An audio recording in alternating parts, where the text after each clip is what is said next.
Hi everyone. तो आज हम डिस्कस करेंगे मल्टीपल स्क्लेरोसिस के बारे में।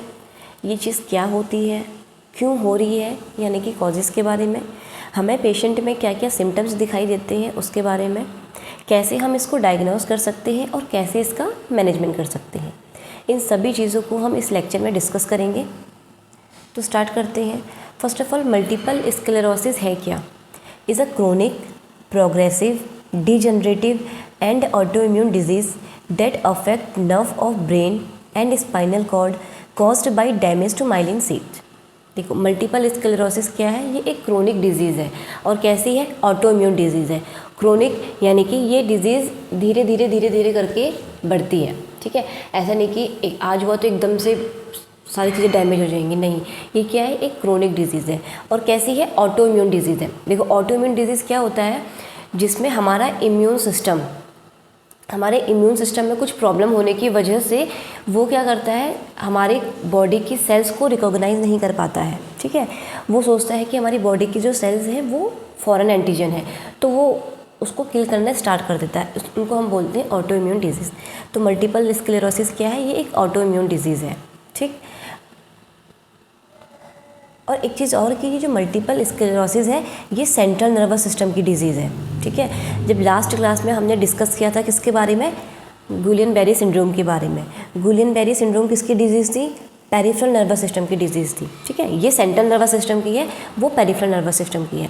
देखो, पेरिफेरल नर्वस सिस्टम में क्या हो रहा था गुलियन बेरी सिंड्रोम में कि जो हमारी पेरिफेरल नर्वस सिस्टम की जो हमारी न्यूरॉन थी, जो नर्व थी, उसमें जो माइलिन शीथ थी वो डैमेज हो रही थी। ठीक है, देखो एक चीज़ और, जो हमारी गुलियन बेरी सिंड्रोम था उसमें क्या हो रहा था, हमारा पेरिफेरल नर्वस सिस्टम अफेक्ट हो रहा था, लेकिन हमारा सेंट्रल नर्वस सिस्टम यानी कि हमारे जो कॉग्निटिव फंक्शन थे वो उनमें कोई प्रॉब्लम नहीं आ रही थी, वो सब ठीक थी। लेकिन सेंट्रल नर्वस सिस्टम में क्या होता है, आप सभी को पता है कि सेंट्रल नर्वस सिस्टम में क्या आती है? हमारी ब्रेन। ठीक है, हमारा क्या आता है इसमें? Brain and spinal cord. ये दो चीज़ें आती हैं जो हमारे सेंट्रल नर्वस सिस्टम को बनाती हैं। तो इस ब्रेन और स्पाइनल कॉर्ड में जितने न्यूरॉन्स प्रेजेंट होंगी वो सारी की सारी क्या करने लग जाती हैं, हमारे मल्टीपल स्क्लेरोसिस में क्या होता है कि इन न्यूरॉन्स की जो माइलिन शीथ होती है वो डैमेज होना स्टार्ट हो जाती है। देखो, इसमें लिखा है ना, that affect nerve of brain and spinal cord caused by damage to myelin sheath.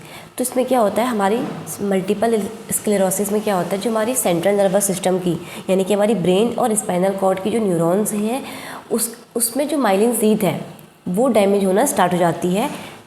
ठीक, इसी को हम बोलते हैं मल्टीपल स्क्लेरोसिस। अब अगर पेशेंट की, देखो आप खुद सोचो, अगर पेशेंट का सेंट्रल नर्वस सिस्टम डैमेज हो जाए, यानी कि जो सेंट्रल नर्वस सिस्टम में वहाँ के जो न्यूरॉन्स हैं, न्यूरॉन्स की माइलिन शीथ डैमेज होना स्टार्ट हो जाए। पहले तो आपको ये पता होना चाहिए कि माइलिन शीथ क्या होती है, कैसे बनती है। जब हमारे न्यूरॉन्स हमारे सेंट्रल नर्वस सिस्टम में होते हैं तो उनकी माइलिन शीथ को कौन बनाती है? हमारे ओलिगोडेंड्राइट्स,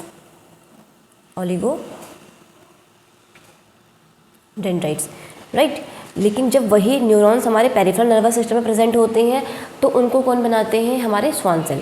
तो सेंट्रल नर्वस सिस्टम में क्या हो रहा है, जो न्यूरॉन्स हैं हमारे सेंट्रल नर्वस सिस्टम के, ठीक है, उनमें उनकी जो माइलिन शीथ है जो कौन बना रही है? हमारी ओलिगोडेंड्राइट सेल्स बना रही है। तो वो चीज़ डैमेज होना स्टार्ट हो जाती है। अब अगर एक बार किसी न्यूरॉन की माइलिन शीथ, देखो ये नॉर्मल है, ये मल्टीपल स्क्लेरोसिस वाला न्यूरॉन है, तो जब एक बार इसकी क्या होगी, माइलिन शीथ डैमेज होना शुरू हो गई, तो जो सिग्नल्स होते हैं, इलेक्ट्रिकल सिग्नल्स होते हैं, उनकी जो स्पीड अप होती है, यानी कि जितनी तेज़ी से वो दूसरे न्यूरॉन्स में ट्रांसफ़र होते हैं, तो वो उनकी जो स्पीड होती है वो स्लो डाउन हो जाती है। किसकी वजह से? माइलिन शीथ के डैमेज होने की वजह से। ठीक है, इतनी बात हो रही थी हमारे सेंट्रल नर्वस सिस्टम में जब उनके वहाँ पे न्यूरॉन की माइलिन शीथ डैमेज होती है। दूसरी चीज़ ये कि सेंट्रल नर्वस सिस्टम में ब्रेन अफेक्ट हो रहा है। ब्रेन क्या है? हमारी पूरी बॉडी को कंट्रोल करता है। क्लियर? जब ब्रेन अफेक्ट हो रहा है तो हमारे पेरिफेरल नर्वस सिस्टम में जितनी भी चीज़ें हो रही हैं वो सारे भी अफेक्ट होंगी। अगर हमारा सेंट्रल नर्वस सिस्टम डिस्टर्ब है तो हमारे पेरिफेरल नर्वस सिस्टम भी डिस्टर्ब रहेगा। लेकिन अगर हमारा पेरिफेरल नर्वस सिस्टम में कोई प्रॉब्लम है तो हमारा कभी भी कॉग्निटिव फंक्शन या फिर सेंट्रल नर्वस सिस्टम डिस्टर्ब नहीं होगा। ठीक है, तो देखो क्यों, सिंपल सी बात है कि आप सभी को पता है कि सेंट्रल नर्वस सिस्टम है तो जितनी भी सेंसरी इन्फॉर्मेशन आ रही है उनको कौन प्रोसेस करेगा? हमारा सेंट्रल नर्वस सिस्टम ही तो प्रोसेस करेगा। जब वही चीज़ ख़राब हो गई है, वही चीज़ डैमेज हो रही है, वही प्रॉब्लम आ रही है, तो वो क्या करेगा, मोटर सिग्नल्स को नहीं भेज पाएगा अफेक्टेड एरिया में। तो इससे क्या होगा, हमारे पेरिफेरल नर्वस सिस्टम में जो भी मूवमेंट्स होती हैं वो भी नहीं हो पाएंगी। क्लियर? ठीक है, तो ये है बेसिकली मल्टीपल स्क्लेरोसिस का कि ये क्या हो रहा है, कैसे हो रहा है, उन सभी चीज़ों का। उसके बाद है कॉजेज़। मल्टीपल स्क्लेरोसिस के ऐसे कौन कौन से कॉजेज़ हैं, ऐसे कौन कौन से कारण हैं जिसकी वजह से ये जो प्रॉब्लम है ये हो सकती है। तो सबसे पहले एग्जैक्ट कॉज इज़ अननोन। हमें नहीं पता कि मल्टीपल स्क्लेरोसिस हमें किस वजह से हो रहा है, जो एग्जैक्ट कॉज है वो अभी भी अननोन है। उसके बाद ऑटो इम्यून। देखो ऑटो इम्यून मैंने पहले ही बताया था कि जिसमें क्या होता है, हमारा जो बॉडी का इम्यून सिस्टम होता है वो रिकॉग्नाइज नहीं कर पाता है हमारी किसमें, नॉर्मल और फॉरेन एंटीजन में। ठीक है, नॉर्मल सेल्स में और फॉरेन एंटीजन में वो क्या कर पाता है, रिकॉग्नाइज नहीं कर पाएगा। ठीक है, अब जब वो रिकॉग्नाइज नहीं कर पाएगा तो वो ये सोचेगा कि जो ये सेल्स हैं ये भी क्या है, फॉरेन एंटीजन है, और उनको वो डिस्ट्रॉय करना स्टार्ट कर देगा। क्लियर? उसके बाद है वायरल इन्फेक्शन। पेशेंट को वायरल इन्फेक्शन हुआ, ठीक है, तो वायरल इन्फेक्शन में क्या होता है, एंटीजन एंटीबॉडी कॉम्प्लेक्स बनता है, एंटीजन एंटीबॉडी रिएक्शन होती है जिसकी वजह से हमारा जो इम्यून सिस्टम है वो अफेक्ट होता है। तो वहाँ पे भी ज़्यादा चांसेस होते हैं मल्टीपल स्क्लेरोसिस होने के। देन उसके बाद है फैमिली हिस्ट्री। हाँ, अगर किसी पेशेंट की फैमिली में प्रॉब्लम रही हो मल्टीपल स्क्लेरोसिस की तो वहाँ पे ये चीज़ें हो सकती है। ठीक है, तो ये थे कुछ इसके कॉजेज़। देन उसके बाद है क्या क्या सिम्टम्स हमें दिखाई देते हैं पेशेंट में। तो सबसे फर्स्ट है फैटीग, वीकनेस, नंबनेस। देखो फैटीग होगा पेशेंट को, क्यों? क्योंकि पेशेंट का सेंट्रल नर्वस सिस्टम अफेक्ट हो रहा है। ठीक है, पेशेंट जो है वो बहुत थका थका सा फील करेगा, बहुत वीक फील करेगा।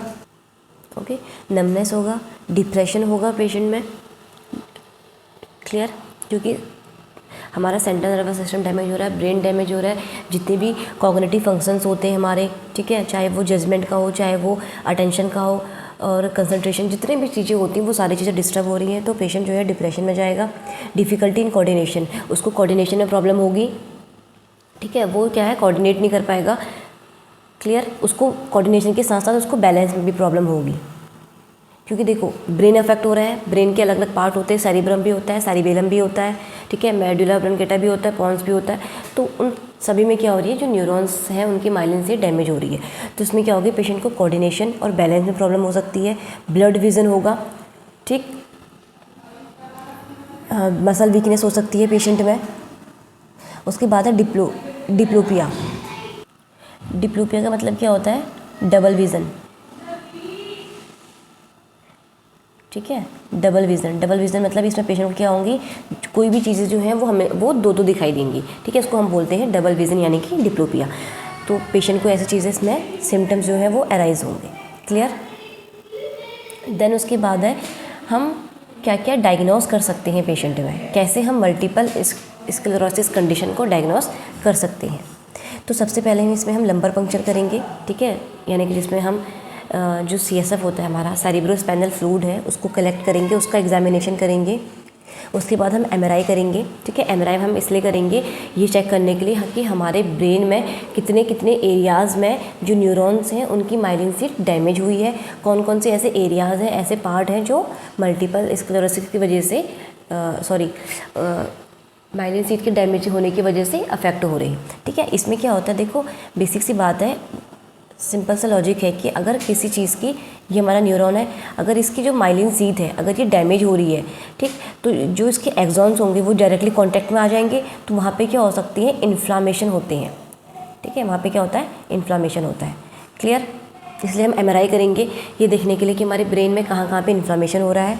नर्व कंडक्शन टेस्ट करेंगे। नर्व कंडक्शन टेस्ट क्यों करेंगे, क्योंकि मैंने अभी ही बताया कि जो हमारा माइलिन सीट होता है उसका क्या काम होता है, जो भी सिग्नल्स हैं, जो भी इलेक्ट्रिकल सिग्नल्स हैं उनको स्पीड अप करवाना। ठीक है, यानी कि वो बहुत जल्दी से ट्रैवल कर सके, वो चीज़ करवाना होता है माइलिन सीट का। अब अगर माइलिन सीट डैमेज हो गई है, इट मीन्स कि जो इलेक्ट्रिकल सिग्नल्स हैं वो स्लो डाउन हो जाएंगे।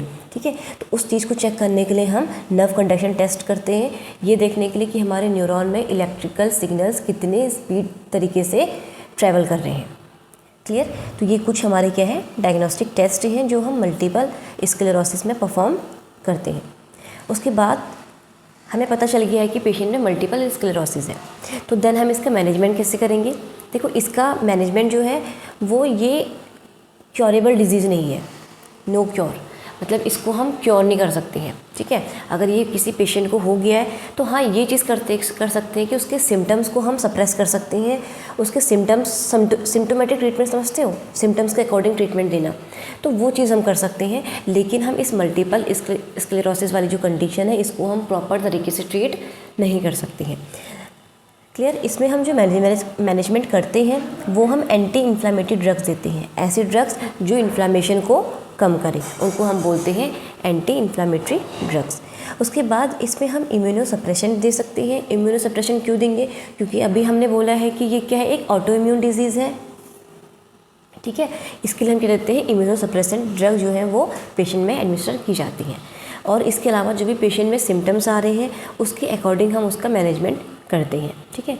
लेकिन इस मल्टीपल स्क्लेरोसिस को प्रॉपर तरीके से ट्रीट नहीं किया जा सकता। इसके सिम्टम्स को हम सप्रेस कर सकते हैं, लेकिन जैसे मान लो कि अभी पेशेंट को सिम्टम्स आ रहे हैं, हमने मेडिकेशन दी, वो ठीक हो जाएंगे।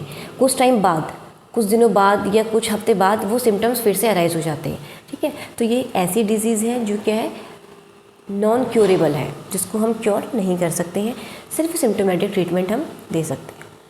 ओके, तो ये है ऑल ओवर मल्टीपल स्क्लेरोसिस के बारे में, जिसमें हमने डिस्कस किया कि ये चीज़ क्या होती है, क्यों हो रही है, क्या क्या सिम्टम्स दिखाई देते हैं हमें, कैसे हम इसको डायग्नोस कर सकते हैं और कैसे इसका हम मैनेजमेंट कर सकते हैं।